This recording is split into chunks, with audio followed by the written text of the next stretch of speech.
আসসালামু আলাইকুম এভরিওয়ান। আজকে আমরা এই ম্যাথের সমাধান দেখব। আমাদের এই চ্যানেলে আপনাদের জন্য বিভিন্ন চাকরি পরীক্ষার বিভিন্ন ম্যাথের সমাধানের ভিডিও চলছে। কাইন্ডলি আমাদের চ্যানেলটিকে সাবস্ক্রাইব করে দিবেন। তো চলুন এখন আমরা আমাদের আজকের সমাধানে নেমে পড়ি। এখানে বলা আছে 28 ডিগ্রি কোণের সম্পূরক কোণের পরিমাণ কত। আমরা সম্পূরক কোণের আগে বেসিকটা জেনে নিই যে কাকে সম্পূরক কোণ বলে। যখন দুটো কোণের সমষ্টি 180 ডিগ্রি হয় তখন একটিকে অপরটির সম্পূরক কোণ বলা হয়।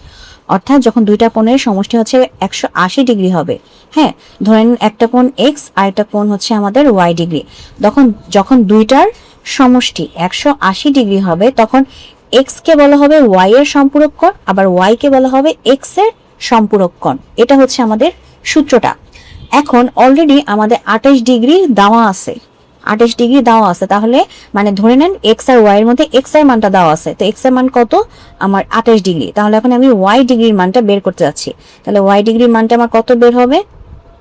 ওয়াই ডিগ্রি সমান সমান 180 ডিগ্রি মাইনাস 28 ডিগ্রি। তাহলে আমি 180 থেকে 28 বিয়োগ করলে আমার আসে কত? 152 ডিগ্রি। এটাই আমাদের কিসের, এই যে এক্স কত ছিল? 28 ডিগ্রি। এক্স এর আমার সম্পূরক কোণ কত ডিগ্রি? 152 ডিগ্রি। এটাই আমাদের আজকের প্রশ্নের সমাধান। তো যদি ভিডিওটি ভালো লাগে অবশ্যই ভিডিওতে লাইক দিবেন, চ্যানেলটিকে সাবস্ক্রাইব করবেন। ভালো থাকবেন।